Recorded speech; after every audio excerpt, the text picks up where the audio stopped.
ठाकरेंच्या शिवसेनेचे नेते आज नाशिकमध्ये 23 जानेवारीला नाशिकमध्ये ठाकरेंच्या शिवसेनेचं राज्यस्तरीय अधिवेशन आहे। अधिवेशनाच्या पूर्वतयारीसाठी सर्व प्रमुख नेते नाशिकमध्ये।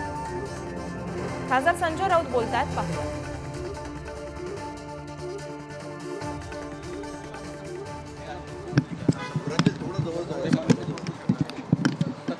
सोड एक मिनिट, सोड गणगण नको सांगा रे। नाशिकमध्ये आला आहात, खरं म्हणजे महाशिवराची ही सगळी तयारी आहे।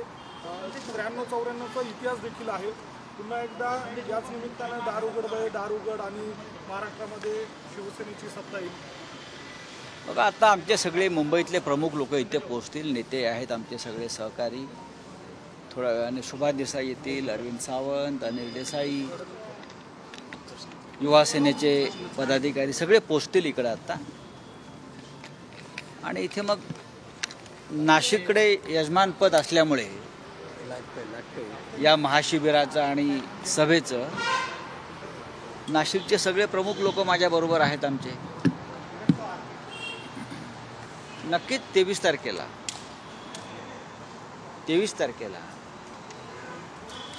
नाशिकला महाशिबिर होईल आणि खुलं अधिवेशन होईल। हां, कानेरे मैदानावर, हुतात्मा कानेरे मैदानावर। आणि त्याच्या तयारीसाठी आम्ही सगळे इथे आलेलो आहोत आणि यापुढे पुढला महिनाभर आम्ही सतत येत राहू। महाराष्ट्रातल्या विधानसभा लोकसभेच्या दृष्टीनं जे रणशिंग फुंकायचं आहे ते या श्रीरामाच्या भूमीतून फुंकलं जावं, अशी शिवसेना पक्षप्रमुख उद्धव ठाकरे यांची भावना आणि श्रद्धा आहे। त्याच्यामुळे या पंचवटीतून या लढाईला सुरुवात होईल। रामरावण युद्ध, सत्याचं युद्ध हे या भूमीतून व्हावं। कारण आपण जो मगाशी उल्लेख केलात की त्यावेळेला सुद्धा दार उघड बळे दार उघड, इथूनच गर्जना घुमली होती आणि संपूर्ण महाराष्ट्रामध्ये शिवसेनेसाठी दरवाजे उघडले गेले होते गावागावात। तर त्या संदर्भात सविस्तर जे आहे ते नक्कीच पक्षप्रमुख उद्धव ठाकरे आपल्याशी बोलतील। पण मी फक्त आता इथे सगळे प्रमुख लोक येत आहेत आमचे, त्याची आम्ही तयारी करतो आहोत इथे। ही एक प्राथमिक माहिती आहे आपल्यासाठी।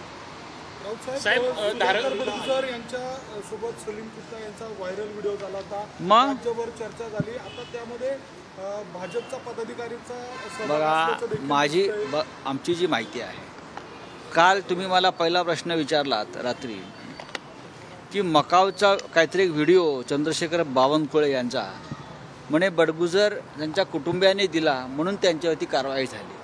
हे कारवाईचं कारण होऊ शकतं की कुठला तरी एक व्हिडिओ कोणीतरी दिला आणि म्हणून आम्ही बडगुजर यांच्यावर कारवाई? म्हणजे कायदा आपला अशा पद्धतीनं काम करतो। मुळात तो व्हिडिओ बडगुजर यांच्याकडून आलेला नाही। बाळासाहेब ठाकरे यांची मी शपथ घेऊन सांगतो, मी कधी मी एक तर शपथ घेत नाही आणि बाळासाहेब ठाकरे माझं दैवत आहे। त्या व्हिडिओशी माननीय आमचे सुधाकर भाऊंशी काही संबंध नाही। ते भाजपवाल्याने आपापसात विचारायला पाहिजे कोणी दिला, त्यांना माहिती आहे। हा व्हिडिओ आमच्यापर्यंत कसा आला आहे भाजप परिवाराला आणि संघ परिवाराला माहिती आहे, विशेषतः नागपूरच्या लोकांना माहिती आहे कोणी दिलाय तो। काय तुम्ही करताय? ती जी काय पार्टी, सो कॉल्ड पार्टी आहे, ती भारतीय जनता पक्षाच्या पदाधिकाऱ्यांना आयोजित केली होती, बरोबर ना? व्यंकटेश काय होतं नाव, त्याच्या पार्टीला ह्यांना आमंत्रण दिलं होतं आणि ती पार्टी झाली। मुळात त्या संबंधित गुन्हेगाराला पॅरोल कोणी दिला, कोणी सोडलं, गृहमंत्री कोण होतं त्याची चौकशी करा। जर तो एवढा भयंकर अपराधी होता असं आपण म्हणताय, काय बॉम्बस्फोटातला मला माहीत नाही, तर त्याला तुरुंगाच्या बाहेर सोडण्याची परवानगी कोणत्या गृहमंत्र्याच्या सहीनं झाली? शिवसेनेकडे कधी गृह खातं नव्हतं आणि त्याला 2016 साली तर आमच्याकडे सत्ता नव्हती फार। गृह खातं कोणाकडे होतं? गृहमंत्र्याच्या सहीशिवाय बॉम्बस्फोटातल्या आरोपीला अशा प्रकारे पॅरोलवर कोणी सोडतं का याचा तपास भारतीय जनता पक्षानं करावा हां, आणि मग त्याने आमच्याकडे बोट दाखवावं. पुढे बोला. विद्याप्रतिष्ठान या कॉलेजसाठी त्याचे फोटो काही सोशल मीडियावर कोणाचे फडणवीसांसोबतचे फोटो या गुन्हेगारासोबत व्हायरल झालेले आहे. व्हायरल कशाला हे पहा, हे पहा. आणि आजही तो भाजपचा पदाधिकारी आहे. आजही तो नाशिकमध्ये भाजपचा पदाधिकारीच आहे. आता भाजपच्या पदाधिकाऱ्यानं नाशिकमधल्या आपल्या राजकीय इतर पक्षाच्या सर्वपक्षीय सहकाऱ्यांसाठी एखादं जेवण आयोजित केलं असेल तर आपली परंपरा आहे तिथे जाणं, बसणं, चर्चा करणं, ठीक आहे. त्याच्यामुळे जी काय भाजपमधले जे काय सलीम कुत्ताचे सहकारी जे काय प्रश्न विचारतायत त्याने आधी आपल्याकडे पाहावं, एक बोट स्वतःकडे आहे ते पाहावं. साहेब, विद्याप्रतिष्ठान या कॉलेजसाठी 25 कोटी रुपयांची देणगी दिल्याबद्दल शरद पवार आणि अदानी यांचं कौतुक मग त्यात नाही त्याच्यामध्ये चुकीचं काय आहे? नाही, त्याच्यामध्ये तुम्हाला प्रश्न का पडावा? अशा अनेक शैक्षणिक संस्थांना उद्योगपती देणग्या देत असतात. गौतम अडाणी यांच्या संदर्भात काही लोकांची आता आमची मतं आहेत ना धारावी संदर्भात, आम्ही त्यांच्याविरुद्ध मोर्चा काढला. तो मोर्चा यासाठी काढलेला आहे की ज्या अटी शर्तींवर त्यांना तो प्रोजेक्ट दिलेला आहे तो काही मुंबईसाठी, मुंबईच्या भविष्यासाठी योग्य नाही, ही आमची भूमिका आहे. आता पवारसाहेबांच्या संस्थेला त्याने देणगी दिली असेल त्याच्यामध्ये आम्हाला आक्षेप घ्यायचं काय कारण आहे? हां, गौतम अडाणींनी प्रधानमंत्री केअर फंडाला देणगी दिलेली आहे, इतर काही संस्थांना देणग्या दिलेल्या आहेत. मग सगळ्यांना प्रश्न विचारा तुम्ही. हां, बोल. काही दिवसांपूर्वी कळगावातील रुग्णालयामध्ये मृत्यू तांडव झालं होतं आणि त्यानंतर चौकशी सुरू झाली होती. अखेर 2 वरिष्ठ डॉक्टरांवर कारवाई करण्यात आलेली आहे. नाही बघा, मला हा विषय फार माहीत नाही आहे. आम्ही त्यावर बोललो. आता झाला तुमची चर्चा करून झाली. मनोज जरांगे पाटील यांनी 20 जानेवारीपासून आमरण उपोषण करण्याची घोषणा केली. या भाजपचा पदाधिकारी आता तुम्ही काय मागणी करणार? मी काही मागणी करत नाही. आम्ही काही मागणी करणार नाही, मी काही बोलणार नाही. तुम्ही प्रश्न विचारलात, मी फक्त तुम्हाला दाखवतो. प्रश्न तुम्ही विचारलेला आहे की अमुक अमुक त्या गुन्हेगाराचे भारतीय जनता पक्षाच्या नेत्यांबरोबर फोटो आलेले आहेत. ते फोटो माझ्या हातामध्येच आहेत, ते तुम्हाला मी दाखवतो. त्याच्यामुळे गेल्या काही दिवसापासून सुधाकर बडगुजर यांना बदनाम करण्याचा आणि त्यानिमित्तानं शिवसेनेला बदनाम करण्याचा जो प्रयत्न केला गेला पद्धतशीर, त्याचा बुरखा कसा फाटला हे तुम्हाला मी दाखवतो. साहेब, आदित्य ठाकरे यांच्या मतदारसंघात आज डीप क्लीनिंग मोहीम चालू आहे. मुख्यमंत्री करू द्या, करू. भविष्यामध्ये 2.5 वर्षामध्ये घाण केली ती आम्ही साफ करतो. नाही, बरोबर आहे, ज्यांनी दरोडा बरोबर आहे. टाकला त्यांनाही साफ करणार आम्ही. त्यांना बोलू द्या. 2024ला कोणती घाण साफ होते आणि कोण कचऱ्याच्या डब्यात जात आहे हे कळेल. आदित्य ठाकरे हे त्या विभागाचे कार्यक्षम आमदार आहेत, लोकप्रतिनिधी आहेत. वरळीची जनता त्या मतदारसंघाची त्यांच्या पाठीची ठामपणे उभी आहे. आणि आदित्य ठाकरेंना राज्याचे मुख्यमंत्री किती घाबरतात हे आपण पाहिलेलं आहे. साहेब, मनोज जरांगे पाटील यांनी 20 जानेवारीपासून आमरण उपोषणाची घोषणा केली. त्यांच्यावरती ही वेळ येऊ नये असं माझी भूमिका आहे. सातत्यानं अशा प्रकारची उपोषणं केल्यामुळे प्रकृतीवरती एक परिणाम होतो. त्यांची प्रकृती नाजूक आहे, मला माहिती आहे. आणि सरकारनं त्यांच्यावर उपोषणाची वेळ आणू नये. मुंबईत जर त्याने अशा प्रकारे उपोषण केलं महाराष्ट्राच्या राजधानीमध्ये तर संपूर्ण महाराष्ट्रावर त्याचा ताण पडतो, लक्षात घ्या.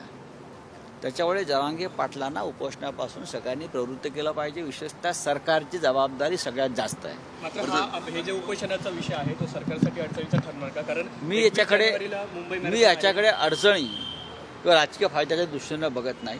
एक समाज संघर्ष करतोय, त्याचं नेतृत्व जरांगे पाटील करतायत. आणि अशा प्रकारे सातत्यानं मोठी उपोषणं करून प्रकृतीवर एक प्रकारचा जो काय ताण पडतो तो पडू नये. त्यांनाही मुली आहेत, त्यांना एक कुटुंब आहे, त्यांचेही सहकारी आहेत. त्याच्यामुळे सरकारनं त्यांना उपोषणापासून प्रवृत्त करण्यासाठी पावलं टाकायला हवी. नाही, राम मंदिरच्या उद्घाटनाच्या तोंडावरच उपोषणाचा इशारा दिला त्यांनी 20 तारखेला 22 तारखेला. राम मंदिराच्या उद्घाटनाच्या दिवशी नाशिकला आमचं उद्घाटन आहे ना, महाशिबिर आहे. मुहूर्त तर आम्ही पकडतोच ना चांगल्या कार्यासाठी. 22 तारखेला मोदींच्या हस्ते राम मंदिराचं उद्घाटन अयोध्येमध्ये आहे. आमच्यासाठी पंचवटी हीच अयोध्या आहे. अयोध्येमध्ये मोदींपेक्षा जास्त आम्ही गेलेलो आहोत. मोदी प्रधानमंत्री झाल्यावर गेलेले आहेत. आम्ही आंदोलनात गेलेलो आहोत. आम्ही तिथे लाट्या काठ्या खाल्ल्या आहेत. आम्ही त्या संपूर्ण खटल्याचा आरोपी आहोत. मी स्वतः आरोपी आहे त्यातला. त्यानंतर मधल्या काळात मुख्यमंत्री असताना आणि नसताना उद्धव ठाकरे गेलेले आहेत. आम्हाला अयोध्या नवीन आहे, म्हणूनच आम्ही महाशिबिराची जागा ही पंचवटी निवडली. नाही, पण अयोध्याच्या वेळेस ठाकरे साहेब लेन साफ करत होते असे बीजेपीचे पदाधिकाऱ्यांचं बीजेपी वाल्यांनी आधी स्वतःचे अंतर्वस्त्र साफ करावीत, कपडे साफ करावेत. त्याने आमच्या लेन्सवर बोलू नये. माननीय उद्धव ठाकरे आणि माननीय हिंदू हृदय सम्राट बाळासाहेब ठाकरे यांच्या नेतृत्वाखाली अयोध्येचं आंदोलन मोठ्या प्रमाणात झालं. आधी अडवाणी साहेबांना आमंत्रण द्या. ते मोकळे आहेत ना अडवाणी साहेब, ज्यांनी रथयात्रा काढली, ज्यांनी रामाचं आंदोलन पुढे नेलं आणि ज्याच्यामुळे आज हे सगळे प्रधानमंत्री, गृहमंत्री, मंत्री आहेत. त्या अडवाणींना आमंत्रण नाही. आधी त्यांच्यावर बोला. हां, आधी ही धुलाई करा सगळी. साहेब, ब्रिजभूषण सिंह यांच्याविरोधात खेळाडू आक्रमक नाही, मला माहिती.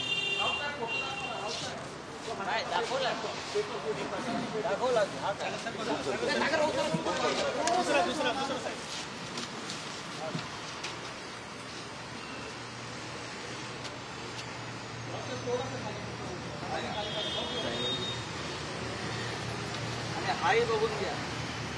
भाजपच्या पदाधिकाऱ्यांना करा चौकशी करा. थँक्यू. तर नाशिकमधून संजय राऊत माध्यमांशी संवाद साधत होते. मगाऊचा व्हिडिओ बडगुजर यांनी दिला नाही असं वक्तव्य संजय राऊतांनी केलंय. त्याचबरोबर भाजपच्या नेत्यांवर सुद्धा त्यांचीही चौकशी झाली पाहिजे असं सुद्धा संजय राऊत म्हणतात. मोदींपेक्षा आम्ही जास्त वेळ अयोध्येत गेलो होतो असं सुद्धा संजय राऊत यांनी सांगितलंय.